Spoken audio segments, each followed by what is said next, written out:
साठी अजून आपण एक नवीन व्हिडिओ आणला। तो व्हिडिओ एसएससी बोर्ड एग्जाम 2024 यासाठी अत्यंत महत्त्वाचा असणारा सायन्स 1 साठी क्वेश्चन पेपर पॅटर्न मी तुम्हाला विद्यार्थी मित्रांनो सांगतो आणि यातील बरेच काही प्रश्न येण्याची शक्यता जास्त आहे। तर यासाठी विद्यार्थी मित्रांनो आपण अत्यंत संयम पद्धतीने आतापर्यंत बरेच काही पेपर सोडवलेले आहेत। त्यामध्ये मॅथ 1 असेल, संस्कृत असेल, इंग्लिश असेल आणि तुमचं लँग्वेज वगैरे असतील।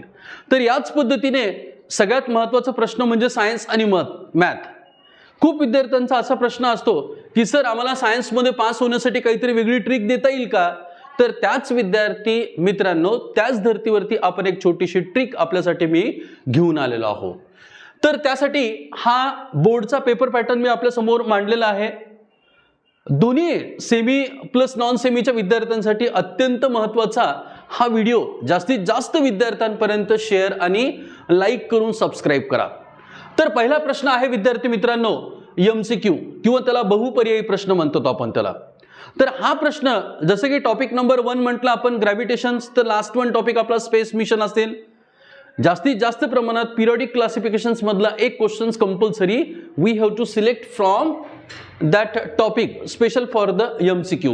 For examples एखादा एलिमेंट दिला असेल 281 what is the valency of that element, मग खाली 4 ऑप्शन्स दिलेले असतील A, सेकंड वन ऑप्शन्स दिलेला असेल B, थर्ड वन ऑप्शन्स दिलेला असेल C, फोर्थ वन ऑप्शन्स दिलेला असेल D।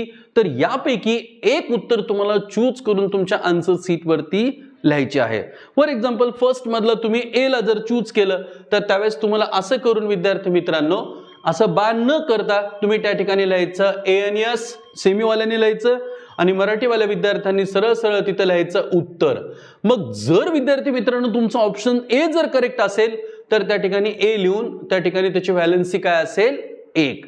तर याच पद्धतीने असे काही एमसीक्यू तुम्हाला साधारणतः एमसीक्यू हे topic number 2, topic number 5, topic number 8 आणि टॉपिक नंबर 10। जसे की टॉपिक नंबर 8 कोणता म्हटलं आपण मेटलर्जी। मग या मेटलर्जी मध्ये सुद्धा तुम्हाला एखादी मेथड दिली जाईल, त्या मेथड मधून जसे की एक्सट्रॅक्शन्स ऑफ ॲल्युमिनियम असेल, जसे की extractions of other type of metals असेल, ओव्हर्स वगैरे असतील, these are the different type of methods we have to use to separate the गँग्यू and other minerals from their the extractions. अशी सुद्धा एखादी मेथड येऊ शकते विद्यार्थी मित्रांनो। तर त्यासाठी आपण हा बहुपर्यायी प्रश्न व्यवस्थित आणि छान पद्धतीने सोडवायला पाहिजे। त्याच्यानंतर क्वेश्चन नंबर फर्स्ट मधला 1 ते 5 प्रश्न हे बहुपर्यायीचे झाल्यानंतर क्वेश्चन नंबर फर्स्ट मधला बी असतो जो की कोणतेही 5 उपप्रश्न सोडवायचे असतात। मग त्या 5 उपप्रश्नामध्ये जोड्या लावा असतील, चूक की बरोबर असतील, त्याच्यानंतर गटात न बसणारे शब्द असतील, त्याच्यानंतर एखादा आकृतीवरती आधारित तुम्हाला प्रश्न विचारलेला असेल। तर जास्तीत जास्त वेळेला यामध्ये विचारलेला प्रश्न म्हणजे टॉपिक नंबर 4 मध्ये जर इलेक्ट्रिक करंट जर तुम्ही अभ्यास केला असेल विद्यार्थी मित्रांनो तर त्या इलेक्ट्रिक करंटच्या टॉपिक मध्ये एक प्रश्न असतो हमखास तुम्हाला। जसे की तिथे सांगितलं तुम्हाला एमसीबीचं एखादं सिम्बॉल दिलेला असेल, जसे की तुम्हाला एखादं फ्यूजचं सिम्बॉल दिलेलं असेल, जसे की तुम्हाला एनामेलिस बिहेवियर ऑफ वॉटरचं एखादं सिम्बॉल दिलेलं असेल, तर त्यामधून हमखास एक प्रश्न येण्याची शक्यता आहे। किंवा जर ते दिलेलं नसेल तर एखादी आकृती तुम्हाला लेन्स किंवा रिफ्रॅक्शन्स ऑफ लाईट यामध्ये दिलेली असेल, मग त्यावरून सुद्धा विद्यार्थी मित्रांनो तुम्ही एक प्रश्न सोडवून देऊ शकता। म्हणजे अशा पद्धतीने 5+5 अत्यंत 10 ते 15 मिनिटांमध्ये हा तुमचा सोपा प्रश्न इथे 1 नंबरचा कव्हर होतो। मग यामध्ये कोणकोणते उपप्रश्न सांगितले? जोड्या लावा, चुकी बरोबर, गटात न बसणारा असतील, त्याच्यानंतर कंप्लीट द फॉलोइंग बॉक्स वगैरे असेल, त्याच्यानंतर आयडेंटिफाय फिगर वगैरे असतील, त्याच्यानंतर ट्रू अँड फॉल्स वगैरे असतील, कोरिलेशन्स बिटवीन असेल, आन्सर इन 1 सेंटेन्स असेल किंवा डेफिनेशन्स असेल। अशा पद्धतीने 1 ते 5 प्रश्न तुम्हाला कंपल्सरी त्या क्वेश्चन नंबर फर्स्ट बी मध्ये येतो। तर अशाच पद्धतीचा तर क्वेश्चन नंबर 2 काय असेल तर विद्यार्थी मित्रांनो थोडं काळजीपूर्वक लक्ष द्या। हा प्रश्न असेल सायंटिफिक रिझन। आतापर्यंतच्या 7 ते 8 वेळेला विचारलेला प्रश्न म्हणजे हमखास atomic radius goes on decreasing, atomic radius goes on increasing, metallic character decreasing, non metallic character increasing, ह्याच्यामधला एक प्रश्न आहे। हीट मधला एक प्रश्न आहे। जसे की हीट मधला कोणता प्रश्न असेल? फॉर एक्झाम्पल्स विंटरमध्ये तुम्ही जर ऑब्झर्वेशन्स केलं असेल तर बरेच काही पाईप्स विंटरमध्ये फुटल्यासारखे होतात किंवा फुटतात ते, तर त्याचं काय सायंटिफिक रिझन असेल हीट या टॉपिकमधलं. त्याच्यानंतर टॉपिकमधलं फर्स्टमधलं सुद्धा असेल why does the everyone objects having falls towards the earth. प्रत्येक वस्तू जमिनीच्या दिशेनेच का पडते, हा एक प्रश्न विद्यार्थी मित्रांनो तिथे बऱ्याचदा आलेला आहे. त्याच्यानंतर हीट मधला एक प्रश्न सांगितला, टॉपिक नंबर 2 मधला एक प्रश्न सांगितला मी तुम्हाला, आणि याच पद्धतीने तुम्हाला कलर ब्लाइंडनेस संदर्भात किंवा मग व्हिजन ब्लाइंडनेस वगैरे संदर्भात टॉपिक नंबर 6 किंवा 7 मधून एखादा प्रश्न येऊ शकतो. आणि एखादा प्रश्न घेऊन सायंटिफिक रिझन आला तर तुम्हाला टॉपिक नंबर 9 कार्बन कंपाऊंड्स आहे त्याच्यामधून सुद्धा विचारला जाऊ शकतो. म्हणजे तो कोणता असेल, कार्बन इज अ टेट्राव्हॅलेंट इलेमेंट.